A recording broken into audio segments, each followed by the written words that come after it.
Uma boa tarde a todos, na paz do Senhor. Eu vou dar continuidade com as leituras no Evangelho de Mateus, mas rapidamente, antes que eu inicie com a leitura, eu gostaria de dar a mesma explicação que eu dei no áudio passado em português, fazê-la em inglês para os meus amigos que só falam o inglês. So I would like to explain the reason why I read in both languages, English and then Portuguese.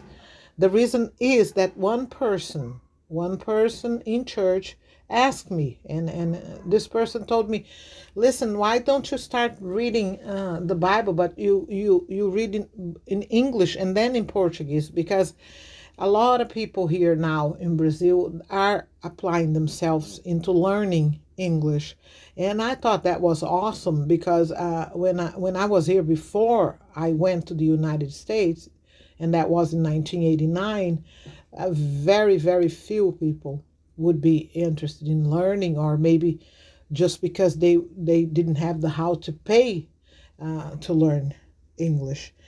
But so this is the reason why I first read in English and then in Portuguese. Eventually, if I decide to, I might just do the whole thing in English and then the whole thing in Portuguese.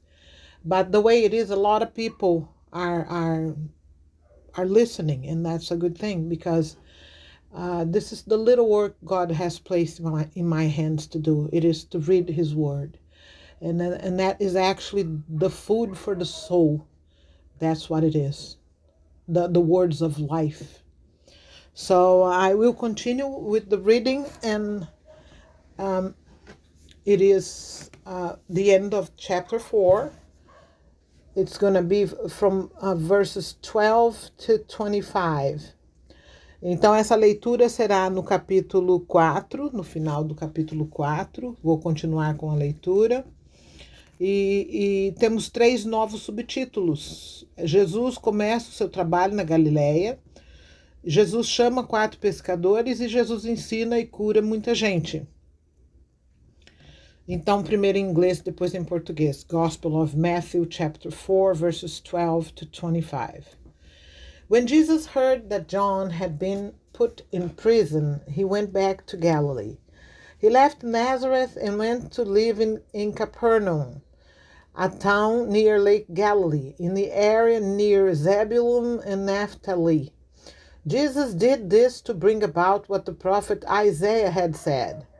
Land of Zebulun and land of Naphtali, along the sea, beyond the Jordan River. This is Galilee, where the non-Jewish people live. These people who live in darkness will see a great light. They live in a place covered with the shadows of death, but a light will shine on them. Isaiah chapter 9, verses 1 and 2. Jesus chooses some followers. From that time, Jesus began to preach, saying, "Change your hearts and lives, because the kingdom of heaven is near." As Jesus was talking by Lake Galilee, he saw 2 brothers, Simon, called Peter, and his brother Andrew. They were throwing a net into the lake because they were fishermen. Jesus said, "Come, follow me, and I will make you fish for people." So Simon and Andrew immediately left their nets and followed him. As Jesus continued walking by Lake Galilee, he saw 2 other brothers, James and John, the sons of Zebedee. They were in a boat with their father Zebedee, mending their nets. Jesus told them to come with him. Immediately they left the boat and their father, and they followed Jesus. Jesus teaches and heals people. Jesus went everywhere in Galilee, teaching in the synagogues, preaching the good news about the kingdom of heaven, and healing all the people's diseases and sicknesses. The news about Jesus spread all over Syria, and people brought all the sick to him. They were suffering from different kinds of disease. Some were in great pain, some had demons, some were epileptics, and some were paralyzed. Jesus healed all of them. many people from Galilee, the 10 towns, Jerusalem, Judea, and the land across the Jordan River followed him. Agora em português. Quando Jesus soube que João tinha sido preso, foi para a região da Galileia.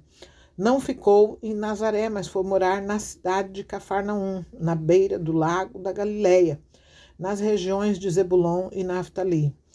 Isso aconteceu para se cumprir o que o profeta Isaías tinha dito, : terra de Zebulon e terra de Naftali, na direção do mar, do outro lado do rio Jordão, Galileia, onde moram os pagãos. O povo que vive na escuridão verá uma forte luz, e a luz brilhará sobre os que vivem na região escura da morte. Isso foi Isaías capítulo 9, versículos 1 e 2. Daí em diante, Jesus começou a anunciar a sua mensagem. Ele dizia: arrependam-se dos seus pecados, porque o reino do céu está perto. Jesus chama 4 pescadores. Jesus estava andando pela beira do lago da Galileia quando viu 2 irmãos que eram pescadores, Simão, também chamado de Pedro, e André. Eles estavam no lago pescando com redes. Jesus lhes disse: venham comigo, que eu ensinarei vocês a pescar gente. Então eles largaram logo as redes e foram com Jesus. Um pouco mais adiante, Jesus viu os 2 irmãos Tiago e João, filhos de Zebedeu. Eles estavam no barco junto com o pai, consertando as redes. Jesus chamou os 2 e no mesmo instante eles deixaram o pai e o barco e foram com ele. Jesus ensina e cura muita gente. Jesus andou por toda a Galileia, ensinando nas sinagogas, anunciando a boa notícia do reino e curando as enfermidades e as doenças graves do povo. As notícias a respeito dele se espalharam por toda a região da Síria. Por isso o povo levava a Jesus pessoas que sofriam de várias doenças e de todos os tipos de males, isto é, epiléticos, paralíticos e pessoas dominadas por demônios. E ele curava todos. Grandes multidões o seguiam. Eram gente da Galileia, das 10 cidades, de Jerusalém, da Judéia e das regiões que ficam no lado leste do Rio Jordão. Amém. Então aqui nós temos aproximadamente 13 versículos. Acho que são 13 versículos, do 12 ao 25. E nós podemos perceber então que Mateus, ele resume esse começo, né? Esse começo aqui ele resume, enquanto João vai detalhar um pouco mais, né? Ele resume. Então Jesus já sai aqui daquele período da tentação, né? Que assim que ele foi batizado e o Espírito desce sobre ele numa forma corpórea de uma pomba, ele é revestido do poder de Deus ali, ele é tentado por Satanás depois de jejuar 40 dias e 40 noites, né? Então, passando esta fase, que foi a leitura passada que eu fiz, então é que ele já adentra ao seu ministério. Jesus começa o seu trabalho na Galileia, né? E é tanto que tem as referências aqui embaixo, que aparece Marcos e Lucas também, né? Então, nós percebemos que ele inicia o seu trabalho ali naquela região, vai indo de uma região, é como se fossem, eu acredito ser assim, eu não fiz ainda uma pesquisa mais a fundo, mas são vilarejos, né? Lugares pequenos ali, né? Povoados, vamos dizer assim, né? Então ele foi morar na cidade de Cafarnaum, na beira do lago da Galileia, nas regiões de Zebulon e Naftali. E isso aconteceu para se cumprir o que o Isaías já havia profetizado, né? E ali ele dá um detalhe, Isaías dá um detalhe, ele diz que a luz brilharia, né, sobre os que viviam na região escura da morte, né? Então, na revista corrigida, né, fala sobre escuridão mesmo, nas trevas, né? Região de trevas. Então, daí em diante, Jesus começou a anunciar a sua mensagem, dizia: arrependam-se dos seus pecados, porque o reino de Deus está perto. O que eu entendo disto daqui, né, que eu posso dizer? Não foi sem antes eu ter quase 40 anos na minha caminhada cristã, que eu pude começar a dar um pouquinho mais de atenção sobre o desastre que houve no Jardim do Éden, né? Parece que todos esses 40 anos, eu não sei, muitas vezes quando nós somos novos, né, o nosso alvo é trabalhar, e isso está correto, nós temos que trabalhar, né? Eu, quando fui para os Estados Unidos aos 27 anos de idade, com 2 filhos pequenos, eu fui lá para arregaçar as mangas e trabalhar e cuidar dos meus filhos, que foi uma coisa que esse meu país aqui não me deu a chance de fazer quando eu estava aqui.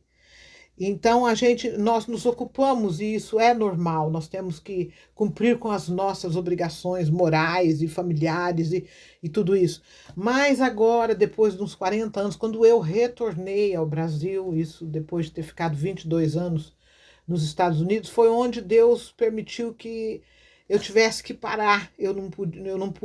Chegou uma época que eu não pude mais trabalhar, né?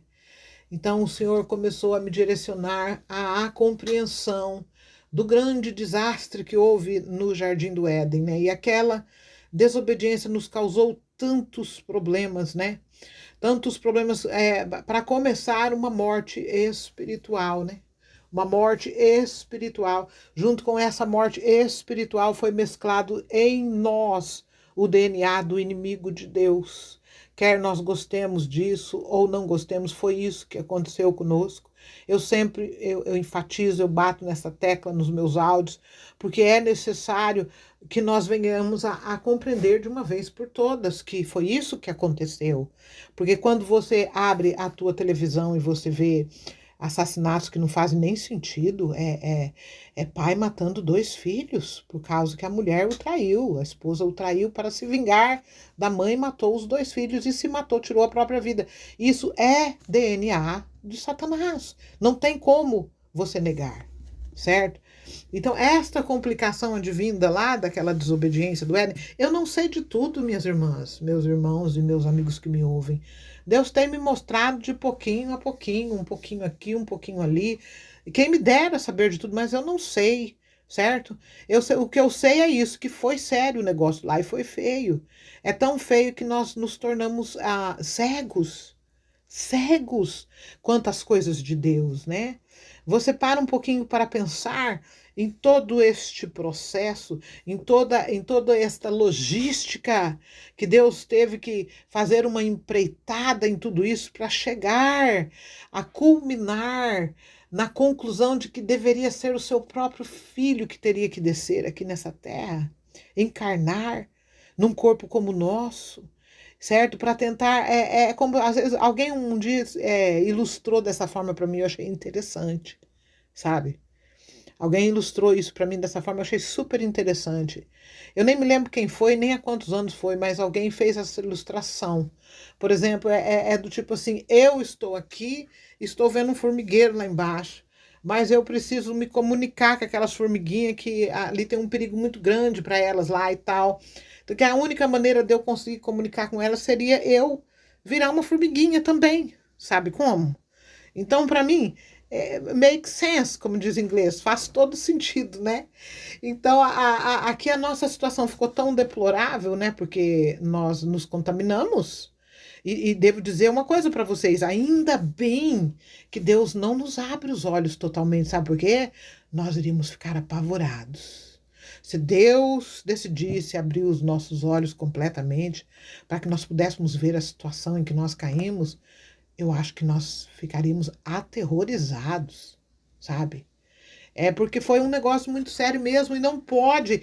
Tem coisas que é preciso nos chocar. É como se nós temos que ficar chocados, nós temos que ficar para você poder entender, entende? Então aqui Jesus chegou, passou ali pelo que passou, já foi ameaçado de morte antes dos 2 anos de idade por Herodes, né? Depois foi batizado, o capeta já foi, Deus permitiu, o Espírito de Deus o transportou. Quem transportou Jesus para ser tentado foi o Espírito Santo, não foi o diabo. O diabo não tem poder de tocar em Cristo, para nada, não tem. Então, não teve, né? Então, aqui nós vemos que ele foi revestido, né, lá, e Deus lhe deu vitória, os anjos o serviram. Os anjos cuidaram de Jesus depois daquela tentação horrível, e aqui ele já sai para passar a sua mensagem, para chegar e falar, olha, presta atenção, arrependam-se. Está aqui no verso 17, né, dessa leitura de hoje. Eu iniciei no 12, estou no 17. Arrependam-se dos seus pecados, porque o reino de Deus está perto, né? Então, aí, depois disso aqui, Jesus já começa a convocar os seus discípulos, já convoca 4 aqui, foram dois irmãos mais 2 irmãos, 4 discípulos, né? Aqui nós vemos que Jesus chamou e eles responderam positivamente, sem titubear, abandonando as suas ocupações que tinham e já seguindo ao Senhor, né? Assim, vou fazer vocês a pescadores de homem, né? A pescar gente. E daí no 20, então eles largaram logo as redes e foram com Jesus. Um pouco mais adiante, Jesus viu o Tiago e o João, que são os filhos de Zebedeu, né? E estavam consertando as redes, chamou, eles deixaram o pai, deixaram os barcos e foram com Jesus, né?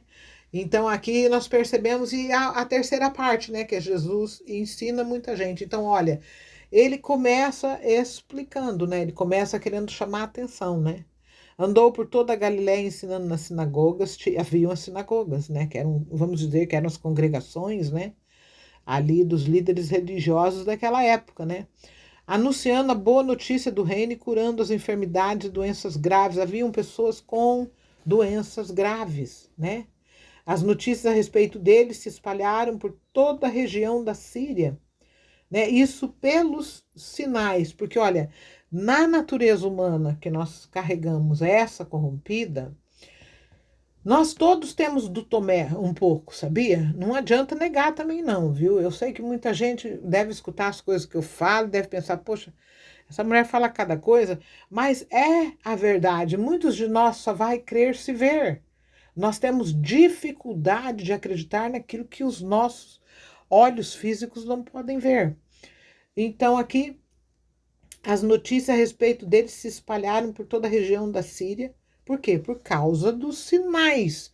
Um contava para o outro, não tinha internet, sabe? Não tinha celular para gravar as imagens, fazer os vídeos daquilo que Cristo fez. Mas a boca, olha, um contou para o outro contou para o outro, passou para o outro, aí aquele outro catou um cavalo ou uma carroça e foi de um vilarejo para o outro, chegou lá, já espalhou para todo mundo, né? Então as notícias se espalharam, por isso o povo levava a Jesus. Aí começaram a trazer, né? Começaram a vir atrás de Jesus, a trazer as pessoas com possessas por demônios, doenças graves, epilepsia, né? Paralisia.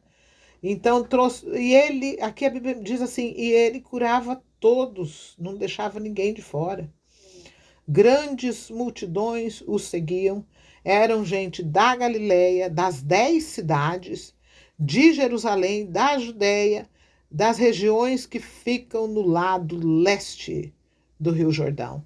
Então aqui vale a pena para você, se você tiver curiosidade, eu deveria fazer isso também, de ir no Google, né, fazer pesquisa a título de curiosidade, de saber, vamos dizer assim, que área geográfica foi essa, né? Perguntar no Google ali qual é a área geográfica da Galileia, das 10 cidades, de Jerusalém, da Judéia e de todas as regiões que ficam no lado leste do Rio Jordão. Então é uma área vasta, eu diria que é uma área grande, também não sei ao certo qual era a população, qual que era a quantidade de gente que vivia em todo esse lugar aqui, mas não era pouco. Não era pouco. Então é por isso que a gente percebe, né, que o Senhor ele veio com esta missão, primeira e primariamente tentando explicar, né, que ele falou, arrependam-se dos seus pecados aqui, porque o reino de Deus está perto, né? Ele chegou anunciando, né? E já iniciou o seu ministério com sinais, as curas, né? Porque naquele tempo todos eles iam dizer, mas como que uma pessoa pode pegar uma pessoa nessa situação, vamos supor, né? Que nem possessa por demônios, ou então com uma doença, uma enfermidade terrível, epilepsia, paralisia, e curar se Deus não for com ele. Né? Não tem como a pessoa conseguir fazer este milagre se Deus não for com ele. Então, o Senhor aqui começou o seu ministério, né? Mas Mais adiante nós vamos ver que a liderança religiosa da época, né? Eles já vão se sentir ameaçados, né? Ameaçados porque, olha, existia, sim, uma mancomunação, vamos dizer assim, uma ligação, né, da religião ali, já naquela época. E nós estamos falando de 2000 anos, 2025 anos atrás, 2026 anos atrás. Havia aquela conexão política, igreja, igreja política, política, sinagoga, sinagoga política, né? Os líderes religiosos da época tinham favores grandes monetários do governo da época ali, né? E, inclusive permitiam até mesmo casamentos, que era para manter ali aquela ligação, né? Então, nas leituras que irão se seguir a isso, existem tantas coisas, irmãos, minhas irmãs, meus amigos que me ouvem. Olha, eu me converti no ano de 79, eu tinha 16 anos de idade. E no decorrer da minha caminhada cristã, frequentando a igreja como foi me ensinado, eu fui ensinada a fazer isso, para mim foi muito importante, porque nós passávamos ali por um grande avivamento no ano de 79. Desde 77 começou um grande avivamento, Deus começou a fazer um reboliço. Então, eu frequentei a igreja assiduamente e recebi muita estrutura. Os pastores eram homens piedosos, com um coração pela obra de Deus e um coração pelas ovelhas, certo? Mas eu devo dizer que em todo esse período, em todas essas décadas que eu frequentei muitas e diferentes igrejas, eu devo dizer que eu nunca entendi o porquê que estes 4 evangelhos, vamos dizer assim, né? O de Mateus, o de Marcos, o de João e o de Lucas, né? Nunca foi selecionado os textos aonde a pregação nos esclarecesse a respeito, a respeito do comportamento completamente errado daquela liderança que estava ali quando Jesus entrou em cena. Nunca isso foi falado. E eu me pergunto por quê? Por que é que esconderam? Por que é que esconderam? Por que é que só agora? Eu fico às vezes me perguntando. Eu estava conversando sobre isso ontem à noite com o Miguel. Falei, que coisa estranha, né, Miguel? Nós gastamos aí já quase meio século no caminho da fé, né? E não foi senão agora que nós estamos vendo essas partes aqui dos evangelhos, né? Porque essas coisas precisam ser condenadas, ou você acha que não? Você acha que não tem que ser enfatizado que o posicionamento daquela gente foi completamente errado? Será que nós temos que passar as mãos na cabecinha deles e dizer, ó, coitadinhos, eles agiram assim, porque eles agiram assim, eles estavam ceguinhos. Não, negativo. Negativo não é pelo fato de que nós precisávamos que Cristo morresse na cruz, que aquela gente não foi julgada pelo que fez. Vá buscar no Google sobre a história nos anos 70, o que foi que aconteceu com aquela gente que crucificou ao Senhor Jesus. Entende? Então, aqui eu estou apenas no final do capítulo 4, vou entrar na próxima leitura no capítulo de número 5, né? E já vai ser o Sermão do Monte, né? Que coisa gloriosa. Não existe. As palavras do Senhor são espírito e vida, né? E nós aqui nos dias de hoje, 2026 anos depois, né? 2026 anos depois de que o Senhor andou nesta terra, aqui nesses vilarejos, anunciando, libertando as pessoas, curando as pessoas e explicando sobre a cegueira que eles tinham, que eles precisavam enxergar, né?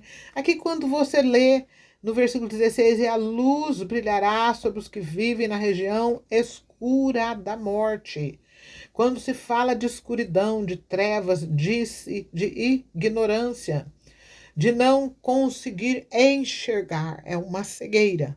É uma cegueira, né? E foi desta forma que Satanás deixou a humanidade que Deus criou. Cega, apenas preocupada com as suas coisas da sua vida física, em como tirar do seu próximo. É uma coisa assim que, se você for perceber enquanto o curso do mundo é ensinar os filhos para que cresçam e consigam posições onde eles consigam tirar o máximo que eles puderem dos outros.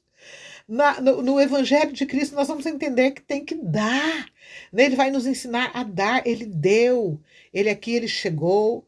Com 2 anos já estavam o procurando para matar. Depois foi batizado, revestido. Foi levado para ser tentado pelo diabo, pelo inimigo de Deus.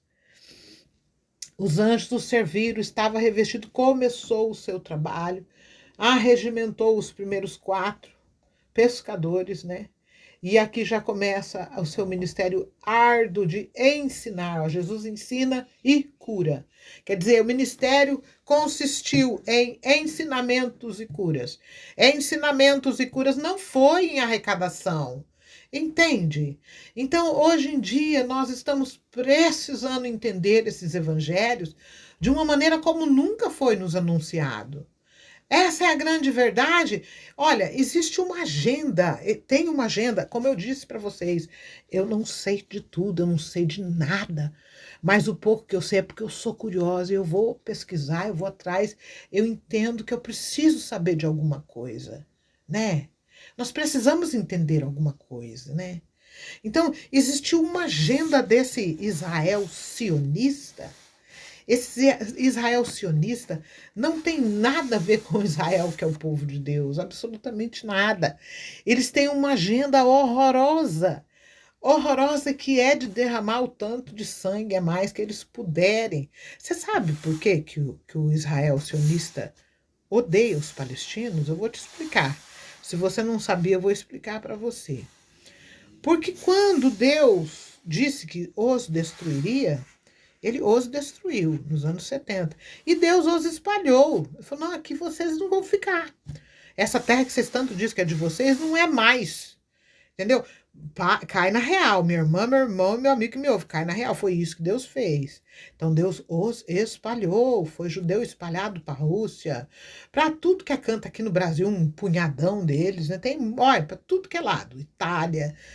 Em tudo que é canto, espalharam, foram espalhados. Sabe de quem ficou a terra? Meus irmãos e meus amigos que me ouvem. Para os palestinos. Entendeu? Quem ficou lá foi os palestinos. Esta é a razão desse ódio tão grande. Tão grande. E a Palestina foi a terra onde Cristo, nosso Salvador, nasceu. Entendeu? Foi isso. Então, como esse povo se rebelou de uma maneira tão horrível, que lhe matou o filho de Deus, entendeu? Deus cumpriu o que disse, os destruiu e os espalhou, e hoje você vê o que vê ali na faixa de Gaza, esse é o ódio. Esse é o ódio do Israel impostor, do Israel anticristo, o Israel que colocou Cristo na cruz. Certo? Ele não pode atacar a Deus, ele não pode chegar lá em Deus e estapear Deus, certo? Então ele vai derramar o tanto de sangue que ele puder das crianças inocentes na Palestina, das mulheres inocentes na Palestina, dos homens, dos velhos, dos idosos. Sabe? É isso que ele vai, porque foi para isso que ele veio. Cristo vai falar isso. Cristo fala isso em João 10:10. O ladrão, o diabo não vem senão para roubar, matar e destruir. Olha, é pelos frutos que se conhece. Como é que uma pessoa com uma sanidade mental, num são juízo, pode dizer que esse Israel teve como se defender, usar a palavra defesa e assassinar não sei quantas mil pessoas, não sei nem sei qual que é a matemática nos dias de hoje, mas deve ter passado dos 80 mil pessoas. Isso em contrapartida a 1.200 pessoas que foram mortas, né? Lá naquele festival lá, né? 1.200 foram mortas, eles mataram 80 mil, então eles foram se defender. É isso que você me diz? Eu vou dizer de novo o que eu disse num dos meus áudios. Vá fazer uma análise, sabe? Aí com médico, especialista. Porque isso realmente, principalmente se você se diz uma pessoa que crê na palavra de Deus, sabe? Aí a coisa tá séria. Aí a cegueira voltou, as escamas voltaram aos seus olhos novamente. Você está mais cego do que você era antes de reconhecer a salvação em Jesus Cristo. Então, eu não quero me delongar muito com o áudio, né? Eu já terminei aqui a minha leitura. Né? Se você ficar curioso, vá fazer a pesquisa para saber qual foi a. Eu vou fazer essa pesquisa para mim, a área geográfica aqui, né, da Galileia, das 10 cidades de Jerusalém, da Judéia, de todas as regiões que ficavam no lado leste do Rio Jordão. É importante, irmãos, é importante, porque Deus quer que nós, Ele não requer de nós nenhuma tomada de decisão, sem antes que você entenda por que você tem que tomar aquela decisão. Deus é um Deus razoável. Ele é um Deus razoável, ele não nos fez robôs. Fala assim, ó, passinho aqui, ó, pá, pá, pá, aqui, tá, tá. Não, você precisa entender o porquê. Deus nos deu um cérebro, Deus nos deu uma capacidade de raciocínio. Ele quer que que o dia que você entrar na eternidade, você entre compreendendo tudo. Você entendeu tudo, entendeu? Que quando Cristo te diz, tome a cada dia a tua cruz. Negue-se a si mesmo, a cada dia e siga-me. É necessário nós entendermos que isso é um processo contínuo. Ninguém vai chegar num ponto a dizer, ó, já galguei a minha posição aqui, agora chega. Agora eu vou descansar porque eu já estou pronto. Não, esse sinal de que você está pronto vai ser o dia que Deus te remover da terra. Entende? O dia que o Senhor falar, não, a jornada terrena dessa pessoa findou, né? Uns findam mais cedo, outros findam no meio da vida, outros mais tarde. E eu falava com o Miguel hoje ainda na mesa do café, eu falei, nossa, envelhecer é difícil, né? Tanto eu quanto ele, a gente acorda cheio das dores, da velhice agora, né? E assim, aquele nível de energia bem diferente do que a gente tinha 10 anos atrás, ou 15 ou 20, né? Eu falei assim, mas a grande verdade é o seguinte, ou a gente envelhece ou morre antes de envelhecer, né? Então, essa foi a condição que nós herdamos daquele desastre. Não tem como negar. Eu também disse em algum dos meus áudios, que eu nem me lembro quando foi, porque já tem mais ou menos 1 ano e meio que eu estou fazendo esses áudios, que essa situação do Jardim do Éden, ela foi tão séria, irmãos e amigos que me ouvem, foi tão séria, que a nossa redenção, essa confissão de fé, que nós somos salvos em Jesus Cristo, o Filho de Deus, o nosso corpo físico não vai ver ela. Você não vai no teu corpo físico ver essa redenção, sabe? Você vai ter que morrer, o teu espírito vai ter que sair dessa casa, desse corpo, e você vai ter que passar por esse processo em fé, na fé de tudo que diz a palavra santa do Senhor. Tendo fé que quando os teus olhos fecham aqui, serão os anjos de Deus que virão buscar a tua alma para levar, né? Na presença de Deus, naquele lugar de espera, né? Existe um lugar de espera, nós entendemos assim pela palavra de Deus, né? Aonde todos os salvos estão ali, né? Já é um lugar de prazer, já é um lugar onde não se lida mais com esta natureza corrompida e mesclada com o DNA do inimigo de Deus, né? Nesse lugar já não vai mais existir isso, né? Já é um lugar de descanso, de delícias, e até que aconteça o desfecho de todas as coisas, certo? Então, nós temos que entender que este comprometimento foi sério. Foi tão sério a este ponto. Não tem como nós negarmos. Olhe no espelho. Pegue fotografias tuas de 15, 20, 30 anos atrás. Compare uma com a outra. E veja o que é que os anos nos causam. As deformidades, o envelhecimento. O corpo já está condenado. Essa é a grande verdade. Nosso corpo já está condenado. É provado pela ciência que um bebezinho, quando nasce, já começa a envelhecer, certo? É deste jeito mesmo. Só que nós não gostamos de falar sobre isso. Nós procuramos subterfúgios, nós não gostamos de entrar nesses méritos, né? Tamanho é o nosso apego por essa vida aqui. Nós agarramos a ela. Ninguém quer morrer. Olha, ainda não conheci uma pessoa que falasse, aliás, eu conheci, eu vou até contar isso aqui. A gente acaba rindo, né? Porque é uma coisa assim que chegou até num ponto até bem avançado, né? A família da minha sogra, né? A mãe do Miguel, eles são todos de uma genética muito boa, gente que vive muito tempo. Então, ela tinha 2 irmãs, né? A irmã mais velha, a outra do meio, e ela era a mais nova, né? mas todas que foram criadas assim, em fazendas, né, comendo tudo naturalmente, bebendo leite da vaca e ali comendo queijos, né, muita saúde, né? Então, todas viveram muitos anos, né? A minha sogra mesmo viveu até quase 90 anos. Mas tem uma irmã dela mais velha, que já estava ali entrando aos 97 anos já, né? Então, mas ela estava cansada, já cansada, e então, pouco antes dela, né, deixar essa vida, contaram, chegaram a comunicar conosco que ela dizia, coitada, né? Ela falava: eu quero morrer, eu quero morrer. Então, ela assim estava tão cansada, mas o corpo ainda tinha tanta vida, né? Porque se alimentou do que era correto e tudo, né? Mas ela mesmo confessou, já aquele corpo já não abrigava mais, né? Já não podia abrigar mais a vida ali, né? E não foi muito tempo depois daquilo que ela disse, aquelas palavras que ela foi, né? E nós cremos que o Senhor a recolheu, né? Assim é essa vida, minha mãezinha também, né? A minha mãezinha foi uma mulher que, olha, ela só viveu para a família, ela só viveu para o esposo, para os 4 filhos, os bichinhos de estimação que a gente sempre teve, passarinho, gatinhos, cachorros. Ela gostava de criar galinhas no quintal. A minha mãe também, olha, chegou a viver 91 anos. Ela completou os seus 91 anos e comentou com uma sobrinha minha que mora lá, né, perto. E ela disse que ela queria dormir o sono eterno, né? Que ela queria que Deus a levasse dormindo. E assim Deus fez. A minha mãe foi recolhida dormindo, né? Como ela queria.